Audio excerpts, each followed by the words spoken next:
On the morning after Jesus' arrest, and after the long night that he had had of interrogation, they led Jesus from Caiaphas to the hall of judgment. This is John 18 and verse 28. And it was early in the morning, and they, that is the Jews who had arrested Jesus, tried him all night by their courts, and finally took him to the hall of judgment. They wouldn't go into the judgment hall, lest they be defiled, but that they might eat the Passover. Now, there's no question at all that this event took place early in the morning on the 14th day of Nisan. I think we're mostly convinced that it was on a Wednesday morning, the 14th day of Nisan. But it was the 14th. And the Jewish custom was that they killed the Passover late on the 14th and actually ate it the night beginning the 15th day of the first month. These facts, I think, are so well established that it's hardly worth the discussion. No question whatsoever about that. But the problem arises when one switches to Luke in verse 22 and verse 11, chapter 22, verse 11. It says, "You shall say to the good man of the house, my master has need, says to you, where's the guest chamber that I may eat the Passover with my disciples? He shall show you a large upper room furnished, there make ready. And they went and found as he had said to them, and they made ready the Passover. And when the hour was come, he sat down, the 12 with him, and he said to them, with desire have I desired to eat this Passover with you before I suffer."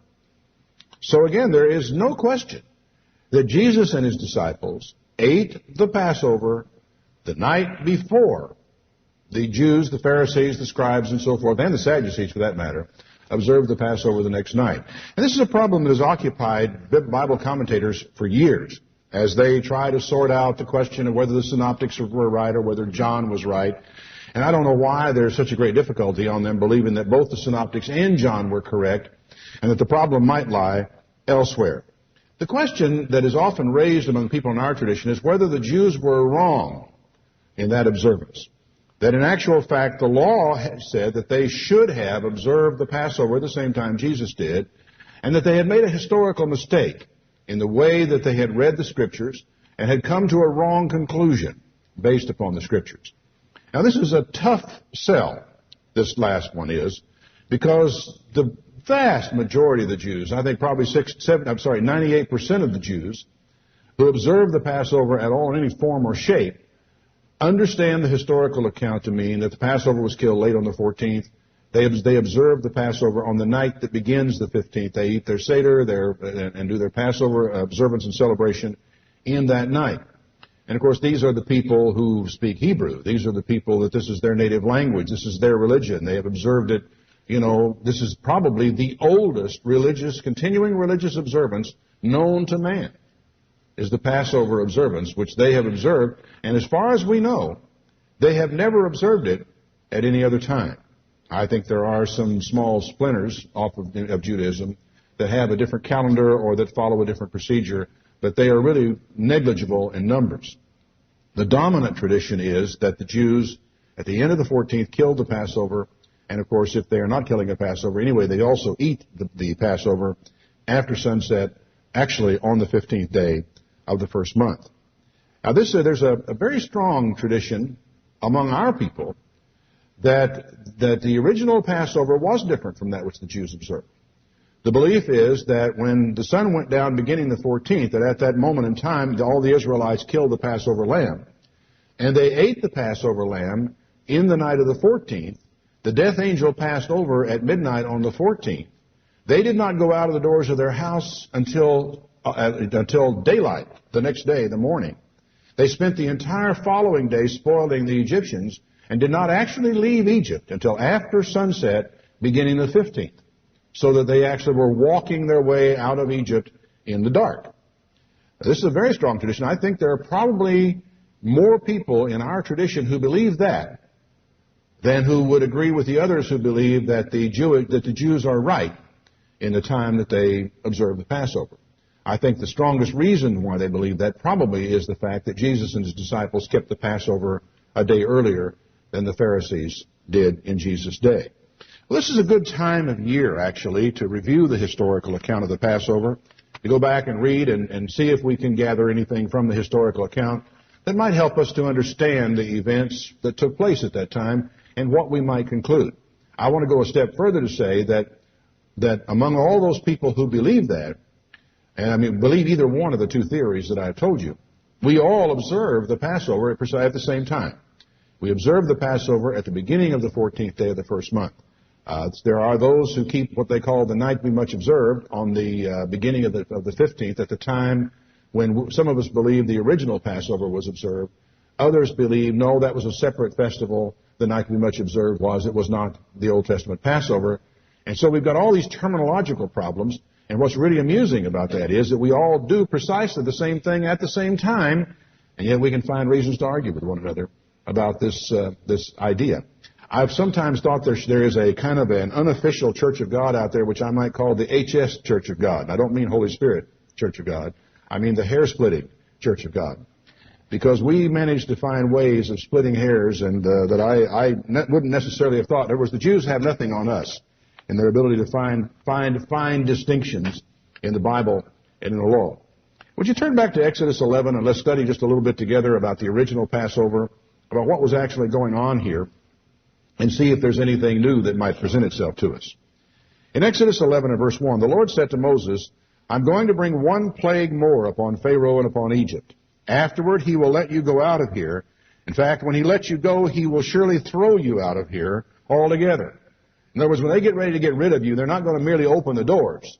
They're going to grab you by the scruff of your neck and the seat of your pants, as it were, and they're going to thrust you out of here. Their hand is going to be in your back. You're not going to be able to fool around. So speak in the ears of the people, and let everyone borrow of his neighbor, every woman of her neighbor, jewels of gold, jewels of silver, and jewels of gold. And the Lord gave the people favor in the sight of the Egyptians.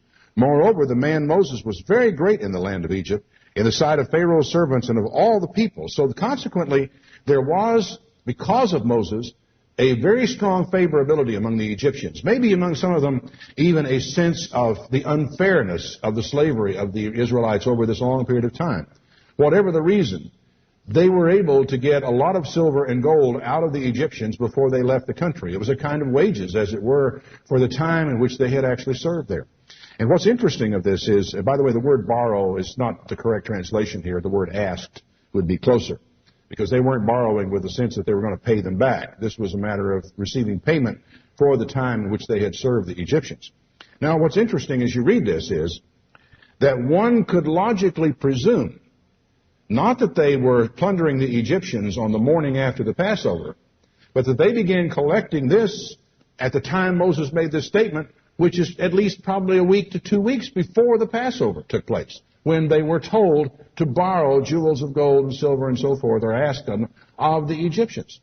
So the actual accumulation of these things prior to departure started before the Passover, not after. I think that's an important distinction. In fact, these words, they're going to thrust you out, their hand is going to be in your back, basically should have told the Israelites that they needed to be ready to go at any moment. There wasn't going to be any long time preparation for getting out when the time came. Well, Moses said, Thus saith the Lord, about midnight I will go out in the midst of Egypt, and all the firstborn in the land of Egypt shall die, from the firstborn of Pharaoh that sits upon his throne, to the firstborn of the maidservant that is behind the mill, to the firstborn of the beasts, even the animals. The firstborn were going to die. And there shall be a great cry through all the land of Egypt. There has never been anything like it before, and there never will be again. But against any of the children of Israel, a dog will not even bark. Nothing's going to happen to the Israelites. No firstborn are going to die. In fact, the dogs aren't even going to bark at them. So he says, I want you to understand this, that you may know that the Lord has put a difference between the Egyptians and Israel. So he drew a big bright line between them, and the affliction was going to be upon the Egyptians and not upon Israel. And all these, your servants shall come down unto me and bow themselves unto me. This is Moses speaking to Pharaoh, saying, Get out, all your people that follow you, and after that I will go out. And then Moses left Pharaoh in great anger. And the Lord said to Moses, Pharaoh will not listen to you. He's not going to let you go, because my wonders are going to have to be multiplied in the land of Egypt. So Moses and Aaron did all these things before Pharaoh, and the Lord hardened Pharaoh's heart so that he would not let the children of Israel go out of his land, in spite of that warning about the death of the firstborn they had been told. So then God spoke to Moses and Aaron, saying, This month shall be unto you the beginning of months. Now Moses didn't say, Lord, what's a month? They already knew what a month was. They already knew what a new moon was. They already had a calendar of some kind. Noah had a calendar. So the awareness of a calendar in which the passage of time was reckoned by moons was already well known to them. This month is going to be the beginning of months, the first month of the year to you. Speak to all the congregation of Israel, saying, In the 10th day of this new moon, you shall take to them every man a lamb according to the house of their fathers, a lamb for a house. Now, mind you, first of all, we identify this as the month, and we say the 10th of the month is coming, and we're going to do this. So the command to spoil the Egyptians came sometime prior to the 10th day of the month. If the household is too little for a lamb, then he and his neighbor door can take it according to the number of their people, every man according to his eating. Shall make your count for the lamb. Your lamb shall be of the first year without blemish. You can take it from the sheep or the goats, which is something we sometimes forget, that a lot of these people were eating lamb and a lot of them were eating goat. You shall keep it up until the 14th day of the same month. And the whole congregation of Israel shall kill it in the evening. And right here is where we come to the curious little question mark that just continues to dog our steps as to when was this? They keep it up until the 14th day of the first month, and they kill it in the evening. What is this evening? Now, the English reader coming upon this would probably conclude that you would kill this lamb late on the 14th. It wouldn't occur to you about killing at the beginning of the 14th. But because of the fact that we know that the days begin and end at the same time, and that the day begins and ends at evening among the Hebrews and in God's law and among these people, then the question is this evening we're talking about at the beginning of the 14th, or is it at the end of the 14th? And there is and has been considerable wrestling over this question down through time. The expression is a little different from from the normal expression for evening. It is technically means between the evenings. And from that, people have drawn all kinds of interesting questions. But I think probably we would be better advised to try to deal with this contextually rather than linguistically. If you trace down all the modern translations, I think almost unanimously, they translate this expression between the evenings as at twilight. So we have to figure out twilight beginning the 14th or twilight ending the 14th, and maybe we can determine it from context better than we can linguistically. They shall take of the blood and strike it on the two side posts and on the upper doorposts of the house, where they shall eat it. And they shall eat the flesh in that night, roast with fire, unleavened bread, bitter herbs, shall they eat it. They don't eat of it raw, nor sodden, but roast with fire, his head with his legs and the purtenance thereof. And you shall let nothing of it remain until the morning. And what remains until the morning, you shall burn with fire. Now, I want to pause just for a moment to point out something to you that I think many of you know, but let's just underline it at this point. There is a marked difference between the Passover as it was observed in later years and this first Passover. In fact, as you read through this first Passover account, you don't necessarily get the idea that this lamb that is killed is a sacrifice.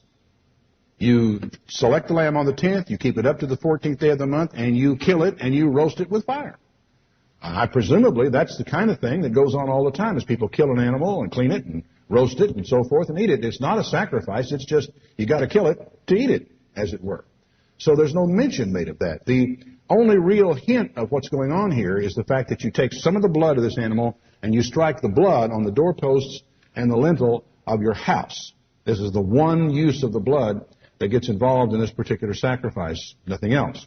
Of course, there is no tabernacle, there is no temple, there is not even a priesthood at this time. Now, this first Passover is unique. No Passover like it was ever kept again, because there are certain practices having to do with this Passover that really didn't make any sense in later generations. And in time to come, God put a stop to Israel killing animals wherever they wanted to do so. The reason being that a lot of idolatry was going on. People were making their own altars. They were involving themselves in pagan customs and killing animals in places and times and ways they weren't supposed to. So, in the generations that come, all lambs had to be taken to the tabernacle and had to be killed there.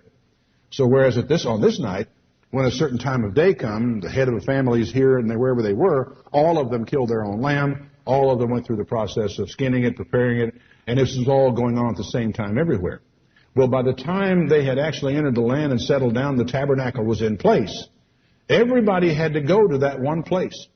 All the lambs had to be sacrificed there by the priests. And so the whole pattern of everything changed dramatically during those years. And the evidence of that change is in the Scriptures. It's not as though I'm talking about some pagan custom of the Jews. I'm not. I'm talking about something that the priests legitimately did at God's instruction.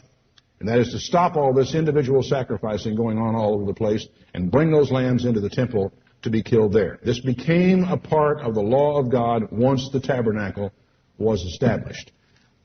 Now, he says, thus shall you eat it, with your loins girded, your shoes on your feet, your staff in your hand. You shall eat it in haste. It is the Lord's Passover. I will pass through the land of Egypt this night, will smite the firstborn of the land of Egypt, both man and beast. Against all the gods of Egypt I will execute judgment. I am the Lord. Now you've got to ask yourself a question at this point. Why did he command them to eat it fully dressed, loins girded, shoes on, staff in hand? This would not normally be the way you would eat a meal. Normally you would loosen your clothes. Normally you would take off your shoes when you entered the door of the house, wash your feet. Normally you would not eat it. You'd lay your staff over by the door. You would recline at meal. These people were to eat this meal ready to go, ready to walk. Why? If indeed they were not going to be going out of their house until morning. Now the command is there. Don't go out of your house until morning. But if they weren't going to do that, why is this commandment here? Well, there's only one possible reason why a commandment would be given if it's not practical. It would be that it is symbolic of something. And that we'll have to see if we can find a symbolic meaning for why God would have them do it, or find whether there's a practical reason why they did it. Anyway, he said, I will execute judgment. The blood for you will be a token upon the houses where you are, and when I see the blood, I will pass over you, which is where the name Passover comes from.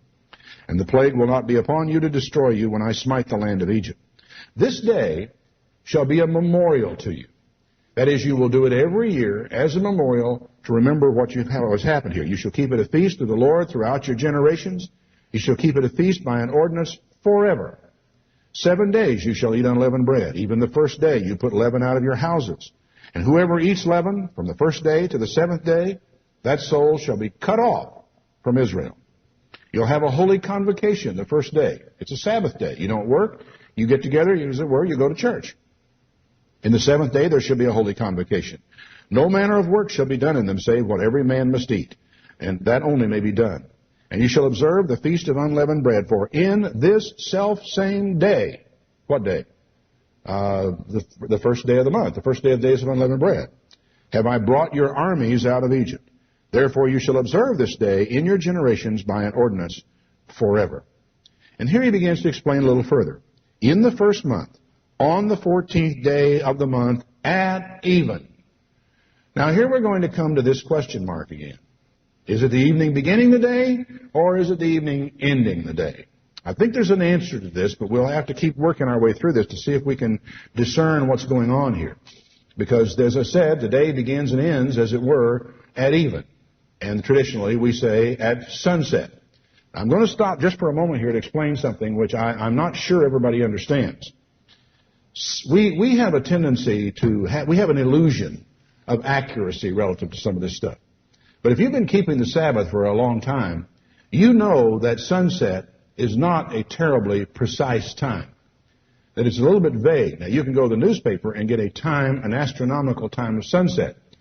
Now, I'm not absolutely sure about that time that you find in the newspaper, whether or not that is based upon the actual descent of the sun below the horizon or the apparent descent of the sun below the horizon. Did you know there was a difference? How many of you know what the difference is? Just out of curiosity. One hand. Okay.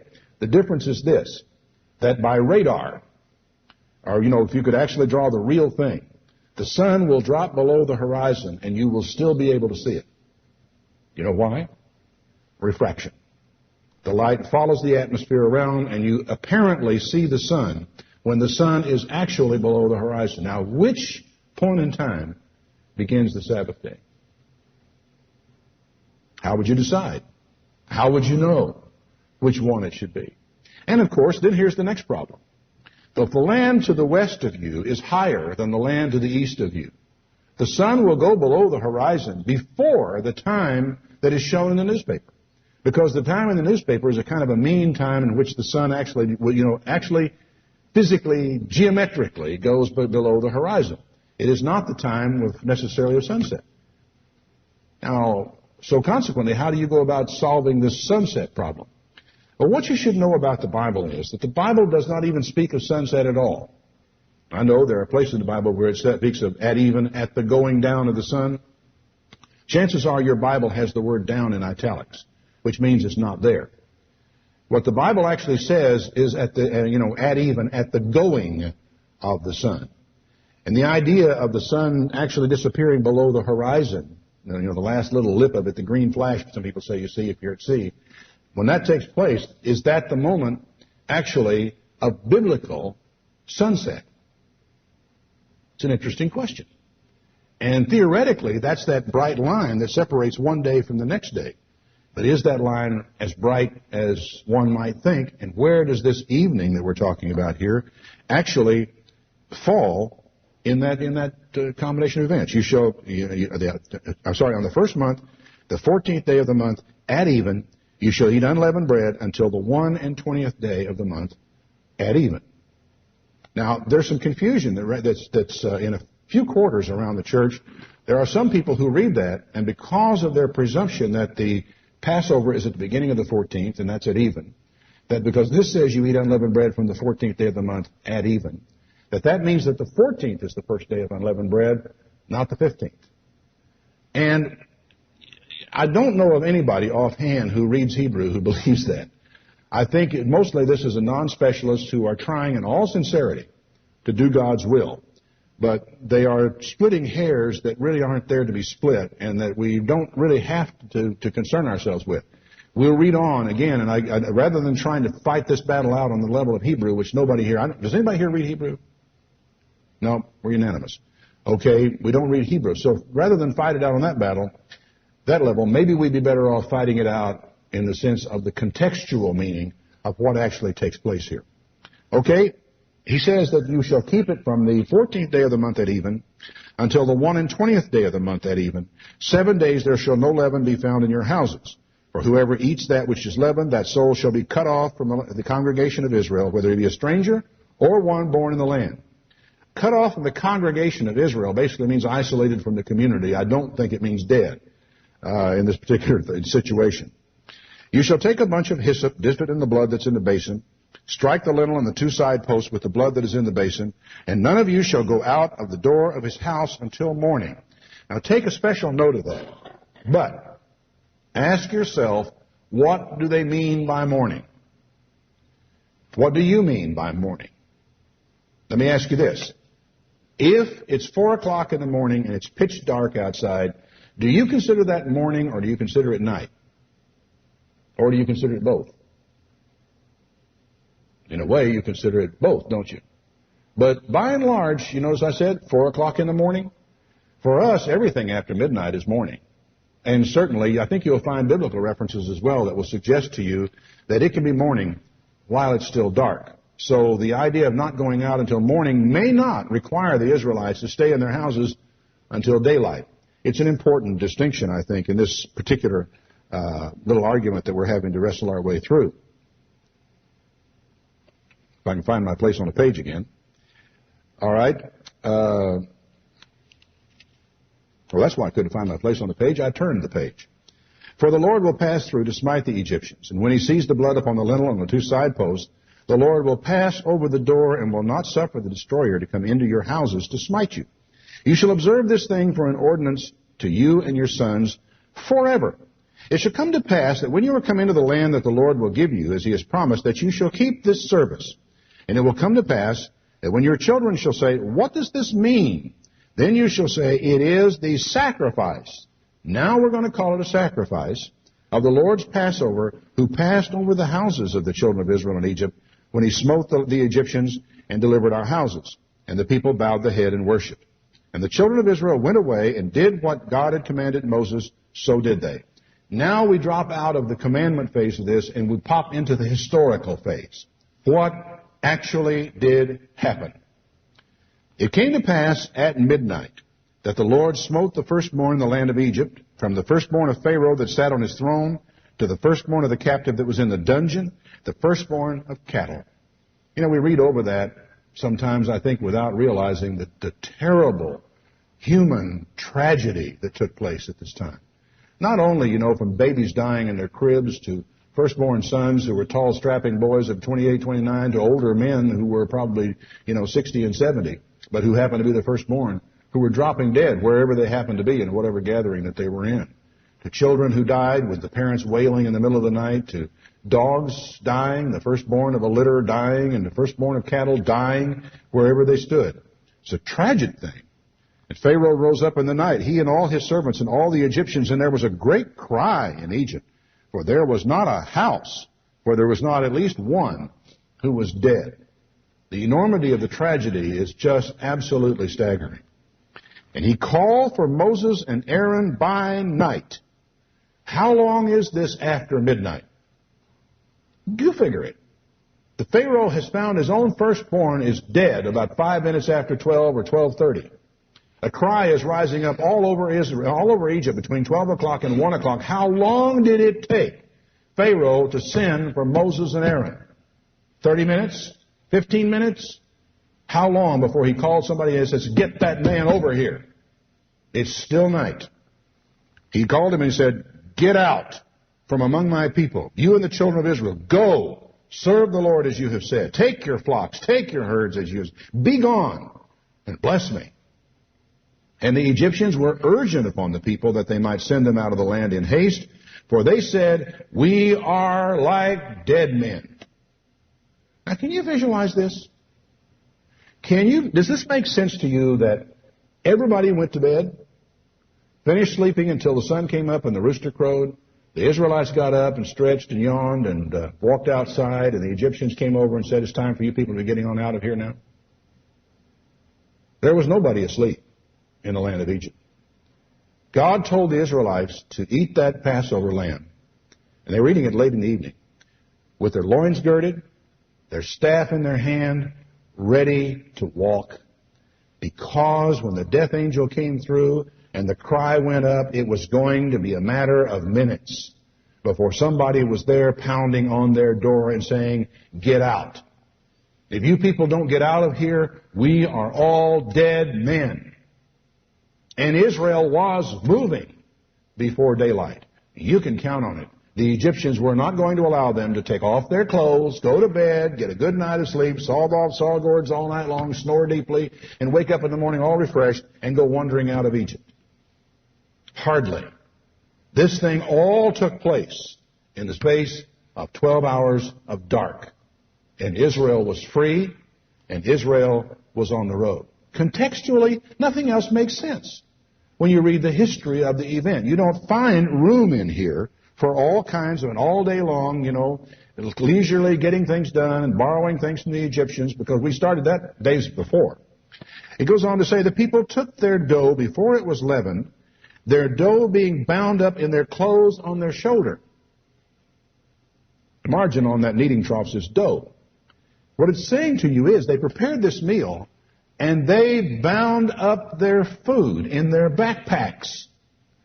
And they ate that Passover with their loins girded, their staff in their hands, standing up, ready to go, and their food for the next day was in the pack. And they left Egypt with their dough unleavened, pack on their back. They didn't have the hours until daylight to pack that stuff up, or to lay it out and let the dough rise, and to bake the bread before morning. They had no time even to let the bread rise, which they would have had if they had been there all day long the next day and had not started out of Egypt until sunset beginning the 15th, after having all day the 14th to do whatever they were going to do. Right? Plenty of time for their bread to be leavened. The reason, it says, why it wasn't, and it's from this particular idea that the days of unleavened bread are derived, They had to go without being able to take the time. And so day by day, as they prepared food, they had no time to sit and let bread rise. They had to cook it like it was, flat. You do understand, don't you, that leavened bread back in that time was sourdough? It wasn't created by taking a cake of yeast and making your bread from the cake of yeast. It was made by taking a bit of starter and mixing that in the dough, and then allowing that to spread into the rest of the dough, to knead it some more, and let it grow some more until finally you have the new bread put together. They had no time for that because they were on the move or sleeping the whole time for the next 7 days, getting their way over to the Red Sea so they could get out of Egypt. You see, the image that you're presented here is one of no delay, no slack, no time whatsoever. Now, I think the context would tend to cause me to say the evening we're talking about here almost has to be the evening at the end of the day. Now, I'll take a moment just to explain to you something that in the process of lengthy Bible study, a conclusion I've just about come to is that evening does not begin a day. Evening ends a day. And when the evening is over, the new day has begun. That in fact there is an indeterminate period of time that which we call evening, and which the Hebrews had their word for, which was also meant evening, the same thing. Something you should know about language. One of the reasons we can translate language is because all of us face the same world every day, and all of us have to find words to describe the things that we do every day, and the times of the day, and all these things. So consequently, because everyone on the earth has common experiences, we have to have common words in our language which explain these experiences, and it is these common experiences which enable translation to take place. And evening, in English, is a perfectly good translation of the Hebrew word that's translated evening. They basically mean the same thing, and they have a variety of meanings, and they refer to not a point in time, but to a period in time. You follow me the difference? A point in time is 6:30 on the dot. The bell goes ding. A period of time is from, say, 3 o'clock in the afternoon on through until dark. We might call that evening. A lot of it depends on what part of the country you're in. Some of us in the South refer to the period as evening, going on up until 8 or 9 or 10 o'clock at night. I have an interesting little problem with some of the radio stations because I will say tune in Sunday morning, or tune in Saturday evening, or tune in Saturday night. And the 11:30s I generally call night, and the earlier evening program I might call evening, depending upon how I feel at the time I make the promotional for the radio stations. But it's interesting to consider, what's going on here. But as I said, my own opinion is that the evening of a day is at the end of the day, and when the evening is over, the new day actually begins. So that when you say in the evening, you are talking about the day that is just past. But let's look at the context a little further before we go on with that. The children of Israel did, according to the word of Moses, and they borrowed of the Egyptians jewels of silver, jewels of gold, and raiment. And the Lord gave the people favor in the sight of the Egyptians, so that they lent them such things as they required, and they spoiled the Egyptians. I can easily see that. You don't need a whole day to do that. If the Egyptians have come to you to force you to get out of the country, you're not in any, because they're scared to death, and you're in no hurry to go, and you say, boy, that sure is a good-looking bracelet you've got on there. I can see them say, here, take it, just go. And so the spoiling of the Egyptians might have taken no time whatsoever. They could have been done in that period of time when the Egyptians had their hand in their back and telling them that they had to get out of here. Well, continuing, it says, the children of Israel journeyed from Ramses to Succoth, about 600,000 of them on foot, that were men beside children. And a mixed multitude went up with them, and flocks and herds and a lot of cattle. And it took time to do all that. And they baked unleavened cakes of the dough that they brought out of Egypt. For it was not leavened, because they were thrust out. Why was their bread unleavened that they baked on the road? Because they didn't have any time before they left for it to rise.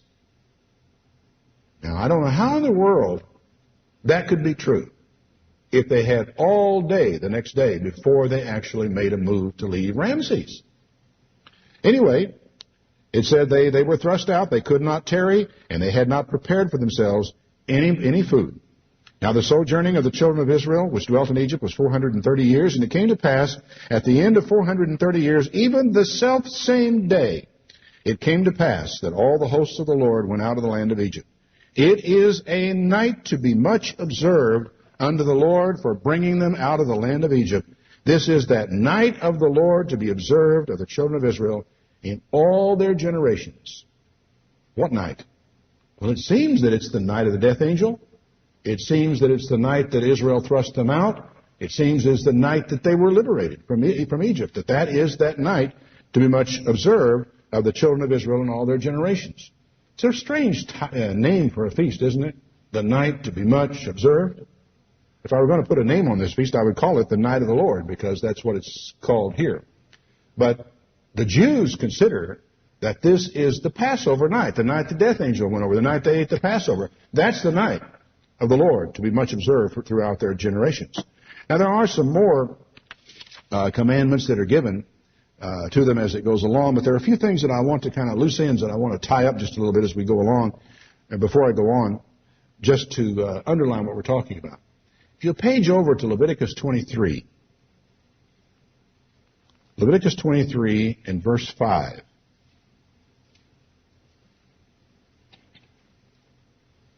Now here is a short little statement. In the 14th day of the first month at even is the Lord's Passover. And here is the question we're trying to wrestle with. Now, I will tell you that there is a case that is made that this evening is the evening beginning the 14th. The case is very involved. In fact, the most definitive work on it is a very thick book with many, many, many pages and long, involved, convoluted arguments about whether or not we're talking about the evening beginning the 14th or the evening ending the 14th. And they involve a considerable evaluation of Hebrew words, Hebrew expressions, and all this kind of thing. And again, I don't think we should be putting one another down for our differences of belief. I have studied this thing back and forth for years, and I will tell you categorically, neither side of this argument can close out the other side. If it could, we'd have been done with this a long time ago. So I'm not going to try to tell you there is no case. I'm going to tell you it is a long and convoluted and really involved and complicated case. And I want to try to show you here something that's just a little bit more simple. In the 14th day of the first month, at even, is the Lord's Passover. We know what that is from Exodus 12, right? The 14th day of the month, at even, that's when you kill that lamb at the going down of the sun, etc., etc., at the season you came out of Egypt, and you eat it that night with fire. Then look on down to Leviticus 23. In fact, I better get myself over there. I was reading from notes, but I want to be able to show you this a little more definitively. Leviticus 23 and verse 26. And the Lord spoke unto Moses, saying, Also on the 10th day of the 7th month there shall be a day of atonement. It shall be a holy convocation to you. You shall afflict your souls and offer an offering made by fire to the Lord. When is it? It's on the 10th, right? There's no doubt. And you shall do no work in that same day, for it is a day of atonement to make an atonement for you before the Lord your God. For whatsoever soul it be that shall not be afflicted in that same day, he shall be cut off from among his people. And whatever soul it be that does any work in that day, the same soul will I destroy from among his people. So he's really concerned that you understand that this is serious. You've got to do this. So concerned, in fact, that he's even more explicit about the time than he otherwise might have been. You shall do no manner of work. It shall be a statute forever throughout your generations in all your dwellings. It shall be a Sabbath of rest, and you shall afflict your souls. In the 9th day of the month at even, from even to even, shall you celebrate your Sabbath. The 9th day of the month at even is the end of the 9th day. Why is the 14th day of the month not the end of the 14th day? Now, there's a principle in logic called Occam's razor. And Occam's razor says this. It says that of two different alternative solutions, the simpler of the two is much more likely to be right. And this is something that this is a scientific principle. Scientists follow this because they have learned over the generations that whenever they are dealing with these, if they have to go around Robin Hood's barn to find the solution to the problem, there's probably something wrong somewhere.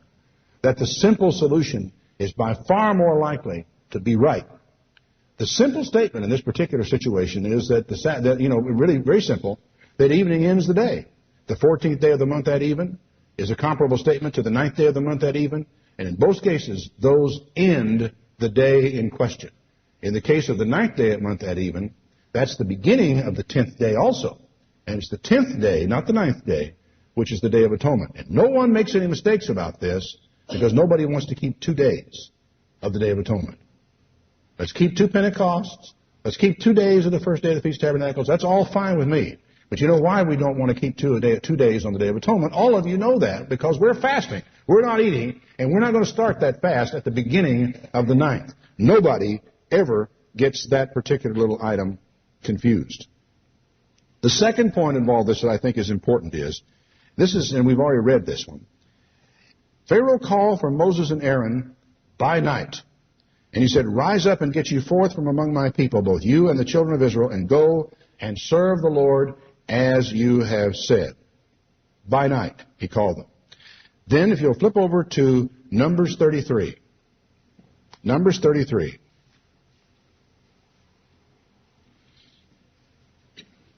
Some things we've got to get established here. Israel departed, verse 3, Israel departed from Ramses in the first month, on the 15th day of the first month. On the morrow after the Passover, the children of Israel went out with a high hand in the sight of all Egyptians. Okay, what day did they leave? They left on the 15th. Now, Deuteronomy 16. Just to put together a small set of scriptures that help you understand the sequence that we're talking about here.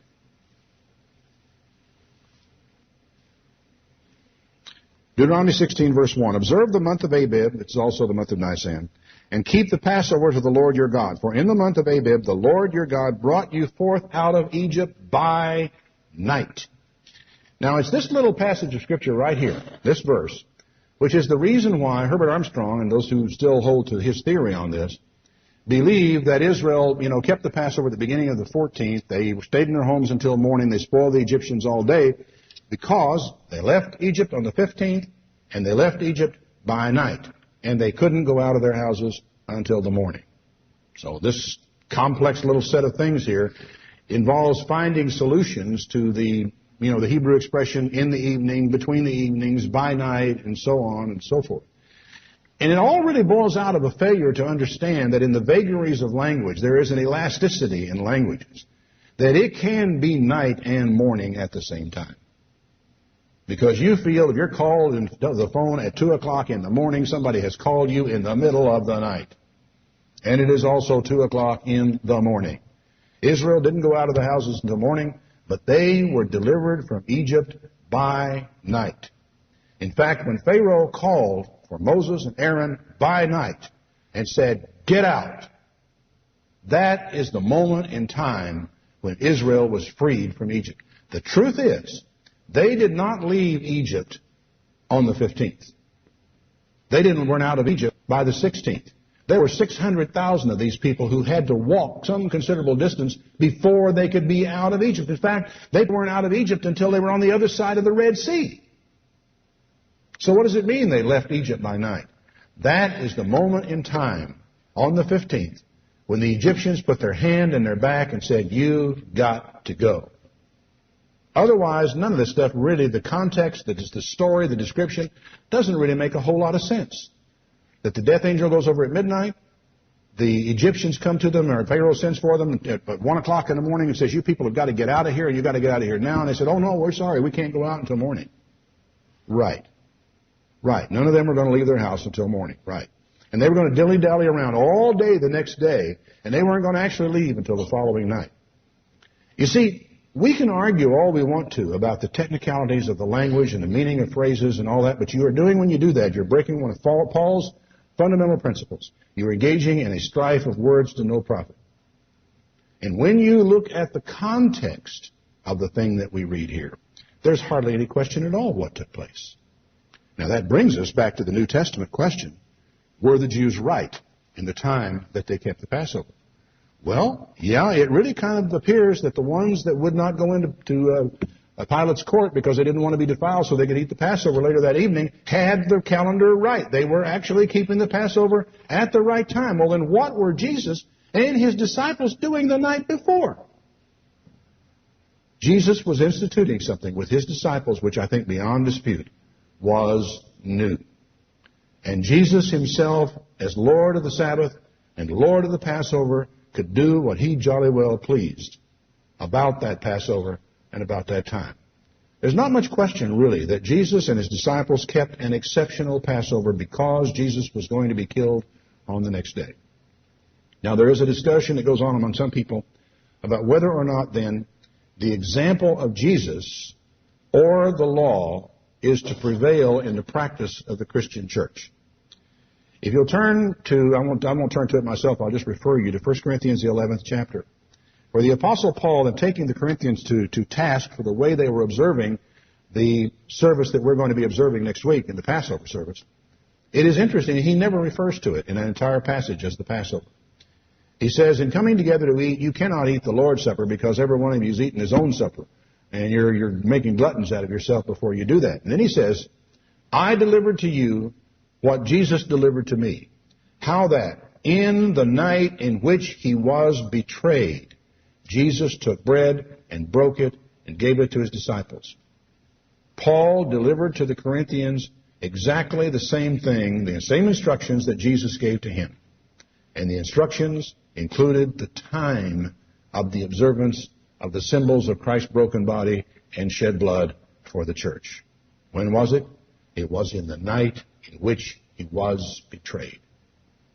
I'm not going to condemn anyone who observes the Passover, the Christian Passover, the symbols of his broken body and shed blood on the night of the 15th, or on the afternoon of the 14th, as I believe some people do. But I feel really safe in coming before Jesus Christ on the sea of glass, and he says, what did you think you were doing? I said, well, Lord, I thought I was doing exactly the same thing that you did. And he is very gracious, and I feel quite confident that he will accept our communion with him. He will accept our acceptance of his broken body and our shed blood before him. For as far as we can tell, and by every bit of the study that we've been able to do, we are following this ancient tradition of the renewing of the covenant of the body and the blood of Jesus Christ every year on the anniversary of his suffering and of his death.